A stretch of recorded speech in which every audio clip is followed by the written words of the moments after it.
말씀은 에스더 5장입니다. 에스더 5장 왕을 잔치에 초청한 에스더라는 제목입니다. 유대인들이 지금 다 죽을 위기에 놓여 있죠. 하만이 승성장구하고 벼락 출세를 하고 벼락 승진이라고 그러죠. 승진을 하고 그래서 모든 신하들이 다 불복하게 만들고 절하게 만들고 그래서 왕 다음으로 권세를 누리고 있어요. 그러면은 그거 만족이 안 되는가? 그만하면 만족하지 않나요? 근데 문제 그거 다 좋은데 그 모르드게 저놈은 어떻게 절을 안 해? 그때까지만 해도 경의는 표했겠지요. 목례 정도는 했겠죠. 근데 딴 사람처럼 절하듯이 경배하듯이 신에게 절하듯이 이렇게 절을 안 한다는 얘기예요. 자기가 신처럼 여겨지는 그런 우쭐함이 있었죠. 그래서 그거 별거 아닌데 별거 아닌 것으로 넘어가 버리면 아무도 문제 될 거 없는데 그걸 이제 꼬투리 삼아가지고 모르드게만 죽이는 것이 가볍다. 그래서 그 모르드게에 속한 민족을 다 죽이겠다 하고 교묘하게 왕을 속여서 왕을 속인 거나 마찬가지죠. 속여서 허락을 받아내고 반지를 받아가지고 자기가 자기 마음대로 쓰게끔 줬으니까 써서 이제 다 죽이기로 정해놓고 나를 딱 정해놨어요. 그런 상황이 벌어졌을 때에 이 모르드게와 유다민은 얼마나 기가 막히고 참 기가 막히겠냐는 것입니다. 너무나 기가 막히고 어떻게 어이가 없어서 그냥 울고 앉아 있을 수밖에 없는 거예요. 그래서 모르드게는 베옷을 입고 성문 밖에서 대궐 밖에서 기도하고 울고 통곡하고 있으니까 에스더는 그거 어떻게 왜 들어와가지고 같이 의논하지 왜 거기 있습니까? 라는 의미도 될 수 있죠. 근데 모르드게는 안 들어가죠. 그 얘기는 한두 사람이 이게 힘써가지고 한두 사람이 어떻게 애써가지고 아니면은 일을 해가지고 이 일이 해결될 수 있는 일이 아니라는 얘기예요. 유대인 전체 다 참여해야 되는 것이지 누구 한두 사람이 이렇게 손 써가지고 일 될 수 있는 일 같으면은 이렇게까지 부산 안 끌어도 되죠. 근데 이거는 한두 사람이 아니라 전 민족이 다 멸절할 상황이 있고 침멸당할 소멸될 상황이 놓였는데 그래서 다 참여해야 된다라는 의미가 있었다고 보는 거죠. 그래서 다 금식에 참여하고 또 슬픔을 표하고 하는 가운데 에스더에게 네가 왕을 얻은 것이 이때를 위함이 아닌지 누가 아느냐 가서 왕에게 고해라 해서 에스더는 30일 동안 왕이 또 하필은 부르지 않았어요. 그거는 그렇게 큰 어쩌다 있는 일은 아니죠. 워낙 이제 후궁들이 많은데 한 달 동안 왕을 안 불렀다고 해가지고 특별히 이상할 건 없지만 그래도 한 달 동안 안 불렀는데 갑자기 나타난다는 것은 매우 어렵다. 그래서 그 나라 법은 이렇게 왕을 암살하는 것을 방지하기 위한 방편으로 한 가지 방편으로 아무나 심지어는 왕으로 할지라도 왕이 부르지도 않은데 들썩 나타나면은 죽인다는 얘기예요. 그래서 왕이 이제 지휘봉이라고 그러죠. 금호를 또 요즘 개혁 개정판 성경에는 금규 이렇게 해놨는데 이렇게 호를 이렇게 지휘봉을 내밀어서 그러니까 이 사람은 안 죽여도 돼 하는 그런 사인을 줘야 안 죽일 수 있다는 거예요. 그 사인을 안 주면 그냥 죽여버린다는 거예요. 물론 긴급한 상황에서는 또 다른 절차를 밟아서 이런 일이 있으니까 왕을 급히 배워야 됩니다 라는 이렇게 통보를 해가지고 할 수 있는 방법도 있지만 그런 방법을 쓰면은 이게 계획이 누설되고 하만의 귀에 당연히 들어가겠죠. 그러면은 이게 다 거르쳐질 위험이 있기 때문에 바로 왕비가 들어가서 직고를 해야 되는 거예요. 그래서 죽으면 죽으리다 하는 그런 각오를 가지고 그런 나름에서 3일 동안 다 금식해 주세요 하고 다시 금식을 이렇게 명령하고 선포하고 같이 금식하고 기도하고 그래서 3일째 이제 옷을 왕복을 차려입고 정말 예쁘게 왕이 어떤 모습을 예뻐하는지를 알잖아요.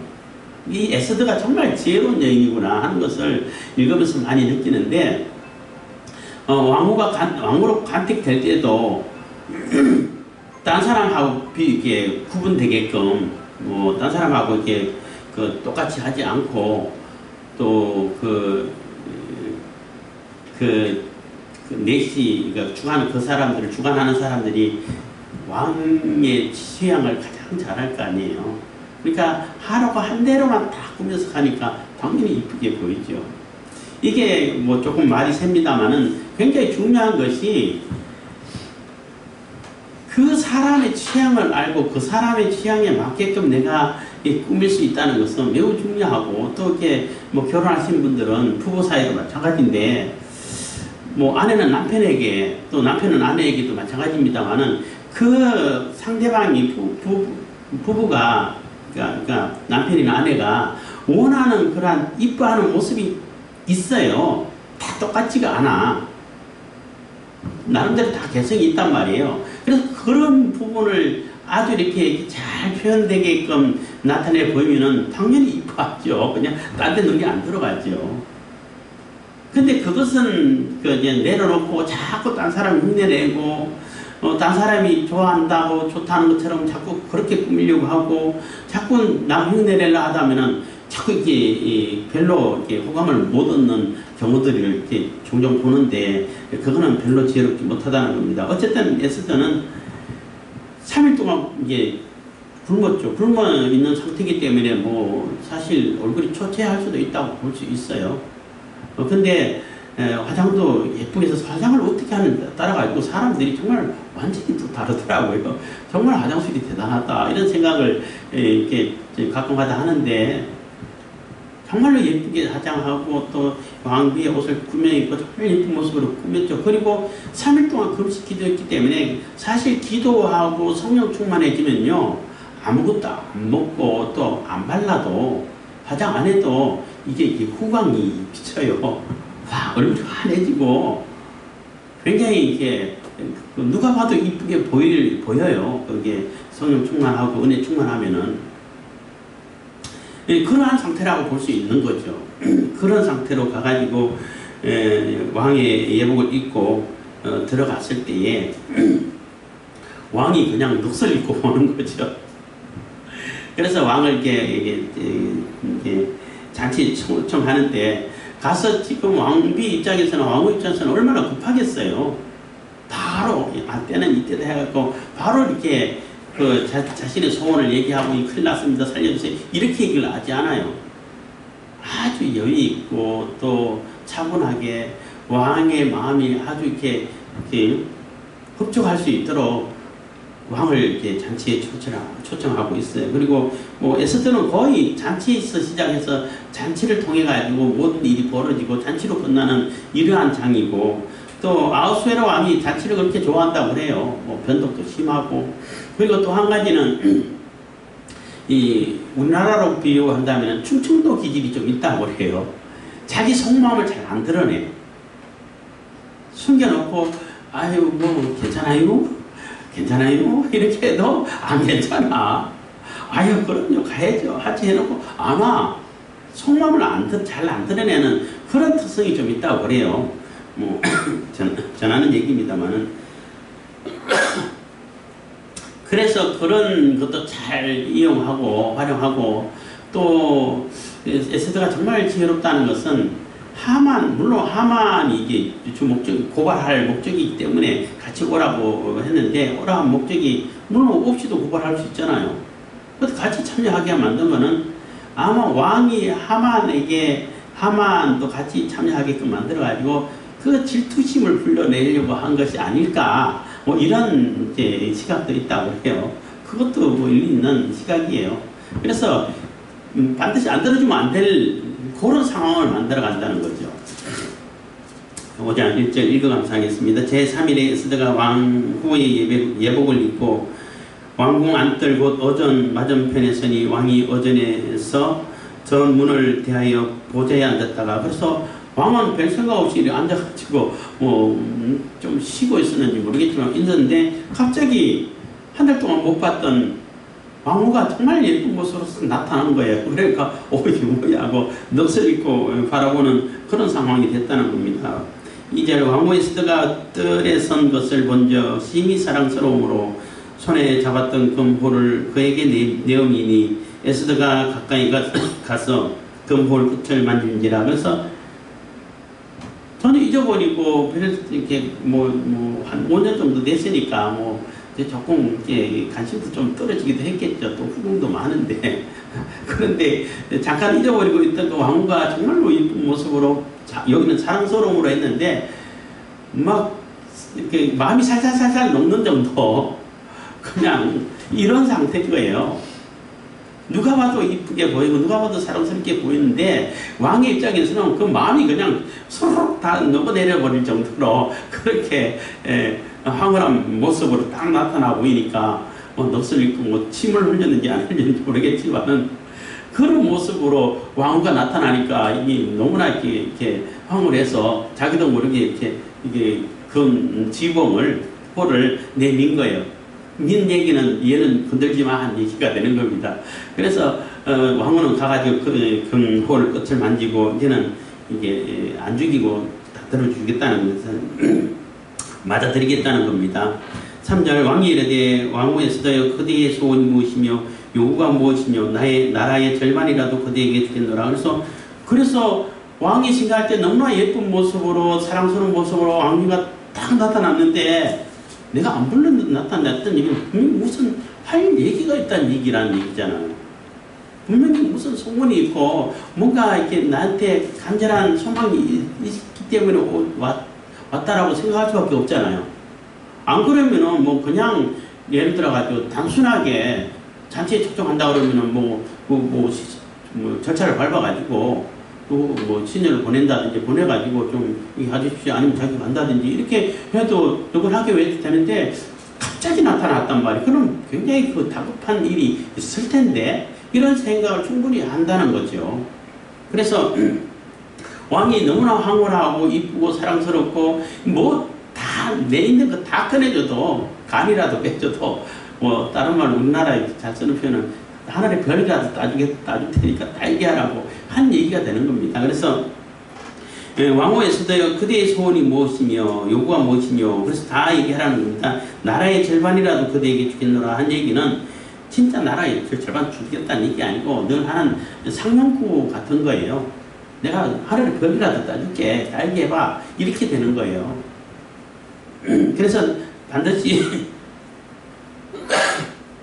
그 소원을 들어주겠다 하는 그러한 표현을 해서 얘기하니까 에스더가 가로되 4절입니다. 오늘 내가 왕을 위하여 잔치를 베풀어 싸우니 왕이 선히 여기시거든 하만과 함께 임하소서. 그래서 바로 얘기 안 하고 정말 지혜롭다 하는 생각을 많이 해요. 에스더가 왕이 정말로 내 소원을 들어주고 나를 이렇게 이쁘게 봐준다면은 내가 왕을 위해서 잔치를 베풀었는데 그걸 좋게 보신다면 나를 좋게 모시고 또 예쁘게 봐주신다면은 하만하고 같이 그 잔치에 참석 좀 해주십시오. 얘기를 하는 거예요. 그래? 그러니까 왕이 뭐지? 이런 생각도 들지 않겠어요? 조금 더 궁금해지는 거예요. 조금 더 궁금해지는 겁니다. 그러니까 왕이 이게 성질이 좀 급한 왕이라고 그랬잖아요. 바로 하만에게 연락해가지고 급하게 연락해가지고 하만 빨리 들어오라고 얘기하는 거예요. 5절입니다. 왕이 가로되 에스더의 말한 대로 하도록 하만을 급히 부르라 하고 이에 왕이 하만과 함께 에스더의 베푼 잔치에 나아가니라. 6절입니다. 잔치의 술을 마실 때에 왕이 에스더에게 이르되 그대의 소청이 무엇이뇨 곧 허락하겠노라. 그대의 요구가 무엇이뇨 나라의 절반이라도 시행하겠노라 해서 또 재차 묻는 거예요. 지금 왕후가 왕을 위해서 2번 잔치를 베풀죠. 지금 첫 번째 잔치 베풀고 내일 또 한번 나와 주십시오 하는 그러한데 잔치를 연구한 분이 주석책인가요? 하여튼 연구한 분이 얘기했는데 처음에는 왕이 직접 시중을 드는 왕후가 직접 시중을 드는 술도 따라주고 접시도 옮겨주고 하는 그런 잔치를 하는 거예요. 두 번째는 이제 시녀들에서 같이 세 사람이 같이 즐기는 그러한 잔치인데 조금 성격이 다르다는 거죠. 그러니까 사실은 왕과 왕후 두 사람만 이렇게 하는 것은 자연스럽고 아주 특별한 잔치라고 말할 수 있는데 그게 하만을 끼워넣었다는 얘기는 정말로 특별한 일인 것이고 잘 이해가 안 가는 경우라는 거죠. 왕 입장에서는 저 뭐야 하만을 왜 불렀어? 나하고 하만하고 동급으로 여기는 거야? 이렇게 충분히 질투심을 불러낼 수 있는 상황이 되는 것이고, 하만은 이제 막 기고만장한 거죠. 내가 왕과 동급이야. 왕후에게도 인정을 받았어. 이런 일은 전혀 없었는데, 나만 왕후의 잔치에 초대를 받은 거야. 뭐, 이제는 내 앞에 거칠 것이 하나도 없어. 이렇게 기고만장해 줄 수 있는 상황이 되는 거예요.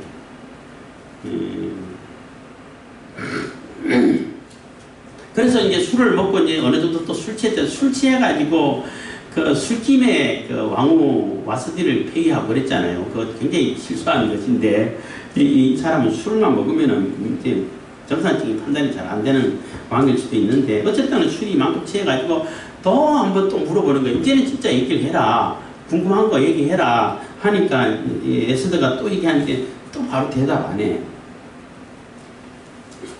7절입니다. 에스더가 대답하여 가로되 나의 소청 나의 요구가 이러하니이다. 그래서 내 소원과 내 초만 이겁니다.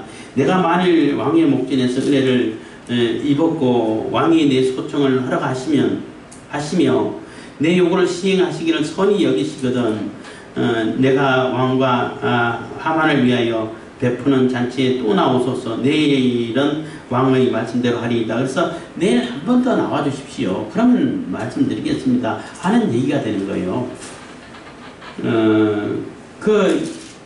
내가 만일 왕의 목전에서 은혜를 입었고 왕이 내게 은혜를 베풀어 주시고 내 소청을 허락하시면 내 소청을 정말 들어주고 싶다면은 내 요구를 그래갖고 실질적으로 시행하시려고 하는 그런 마음을 진짜 마음을 여기고 또 이렇게 좋게 보신다면은 내가 왕과 하만을 위해 베푸는 잔치에 내일 또 나오소서. 내일은 왕의 말씀대로 하리이다 한 얘기는 내일 진짜 내 소원을 들어주고 실행하실 의향이 진짜 있다면은 내일 잔치 한번 더 나와 주십시오.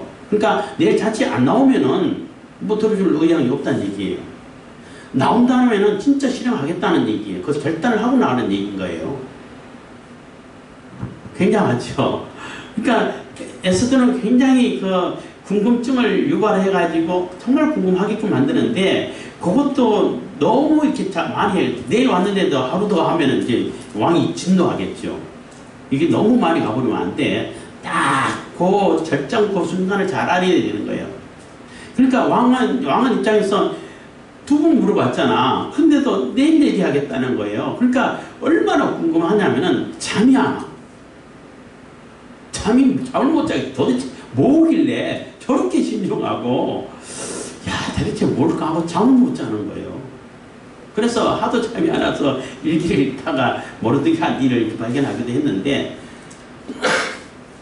물론 하나님께서 또 이렇게 잠을 안 주시고 또 궁금하게 만들었을 수도 있습니다만 그렇게 해서 내일로 이렇게 미뤄놨다는 겁니다. 그래서 아까 얘기했던 것처럼 정말로 왕이 들어주고 소원을 들어주고 실행할 의향이 있으면은 내일 나오라는 얘기예요. 그럼 내일 만약에 잔치에 가면은 내가 뭐든지 다 실행하겠다 이런 그 대답이 되는 거고 안 나오면은 네가 알아서 해 이렇게 되는 얘기가 되는 거죠. 에스더가 정말 지혜롭죠. 그래서 궁금증을 최대한으로 이렇게 높여놓고 내일로 밀어놓은 겁니다. 9절부터는 이제 하만의 입장이고 하만의 모습을 잠깐 상황이 바뀐 거예요. 그러니까 요 5장, 6장, 7장 여기는 이제 드라마라든지 소설이라고 생각한다면 절정으로 이게 가고 있는 거예요. 완전히 절정과 반전이 이루어지는 그런 상황인데 이제 하만의 입장에서 또 이렇게 장면을 바꾸고 있는 겁니다. 9절입니다. 이날에 하만이 마음이 기뻐 즐거이 나오더니 모르드게가 대궐문에 있어 일어나지도 아니하고 몸을 움직이지도 아니하는 것을 보고 심히 노하나. 그래서 모르드게가 그런 상황을 아는데 이제 뭐 하만에 대해서 뭐 이렇게 인사하겠어요? 이제 완전히 투명인간치가 가는 거예요. 이제 완전히 개무시한다. 속된 말로 개무시하는 거예요, 그냥. 그러니까 정말 마음이 기쁘고 막 우쭐하고 교만하고 막 더 이상 뭐 바랄 것도 없을 만큼 뭐 자기가 최고 같은 그러한 기분을 느끼고 나오는데 모르드게 보는 순간 그게 다 사라져 버린다는 얘기예요. 그렇지만 이게 조금만 기다려 가만히 안 되겠다 하고 참고 집에 왔다는 겁니다. 참고 집에 돌아와서 사람을 보내어 그 친구들과 그 아내 세레스를 청하여 자기의 부성한 영광과 자녀가 많은 것과 왕이 자기를 들어 왕의 모든 방백이나 신복들보다 높인 것을 다 말하고 또 가로되 왕후 에스더가 그 베푼 잔치에 나아가 또 가로되 왕후 에스더가 그 베푼 잔치에 왕과 함께 오기를 허락받은 자는 나밖에 없었고 내일 또 왕과 함께 청함을 받았느니라 해서 자기의 그 상황을 뭐 최대한으로 자랑하고 있다는 겁니다. 그래서 뭐 내가 이렇게 그 명예를 얻고 권력을 얻고 영광스럽게 되고 또 거기에 따라서 자녀도 많이 생산했고 자녀도 많이 낳았고 또 왕이 자기를 들어가지고 모든 신복보다 높여가지고 오로지 뭐 자기 말이면 다 들어주는 그런 상태가 됐고 심지어는 왕후 에스더까지 이런 일은 절대 없는데 보편적으로 없는데 에스더까지 잔치를 불러가지고 왕하고 동급으로 똑같이 잔치에 불러가지고 참여한 자는 나밖에 없어. 지금까지 뭐 페르시아 왕국에서는 이기는 일이 없었어. 내가 최초야. 나만 있는 거야. 그리고 내일 한 번만 해도 막 영광스럽고 어마어마한 그 인정을 받는 것인데 내일 또 초청을 받았어. 이러니 뭐 아쉬울 거 없고 뭐 부정한 것 없고 누가 감히 나한테 대들 수 있어. 이런 기고만장한 그러한 상태인데 근데 그 모르드게가 그 기분에 다 이게 기분에 처치게 만들고 기분 상하게 만들고 기뻐하고 좋고 영광스러운 거 다 상세하게 만들어버리는 것이 모르드게라는 거예요. 그러면은 그 친구들이랑 그 부인은 아유 이 양반아 또 뭐라 그러지 대감 하든지 그게 뭐 신경 쓸 일이세요. 그거 뭐 있으나 없으나 또 얼마 있으면 또 다 없어질 텐데 다 죽이라고 한 왕이 허락까지 해줬는데 그거 뭐 신경 썼어요. 그거는 신경 쓰지 마시고 즐기세요. 이렇게 하는 것이 맞지 않나요? 그런 조언이 맞지 않냐는 거죠. 그러니까 내게 있는 것이 엄청나게 많은데 내게 조금 소소하고 아쉬운 요만한 거 있어. 그것 때문에 있는 것까지 다 그냥 없는 것처럼 여겨버리면은 그 얼마나 어리석은 자냐는 거죠.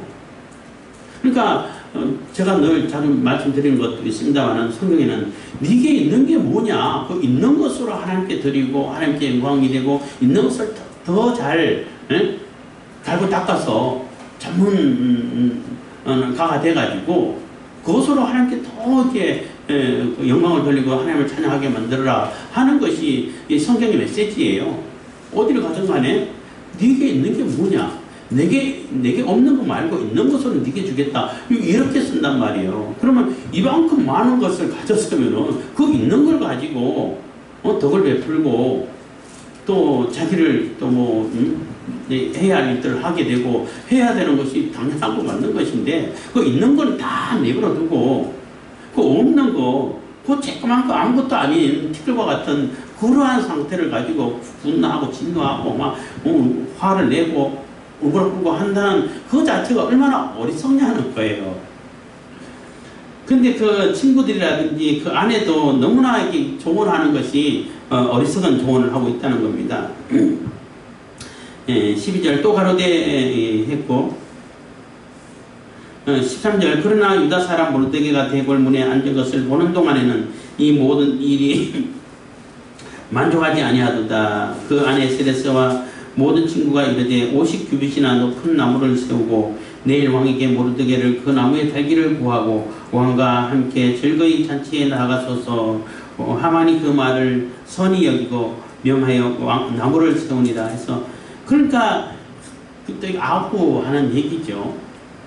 거기 그냥 50규빗이라는 얘기는 뭐 요즘 뭐 미터로 따지면 한 23m 정도 돼요.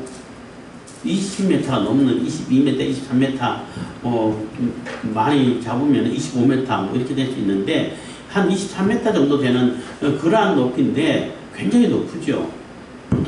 높이 다른 나무 기둥을 세우라는 얘기예요. 그래서 거기에 모르뜨기를 달아가지고 하만에게 대항하면은, 하만의 눈에 벗어나면 이렇게 된다는 것을 보여주라는 얘기죠. 굉장히 교만하고 또 이렇게 자기밖에 모르는 그러한 조언을 해주고, 또 그게 이제 마음에 들어.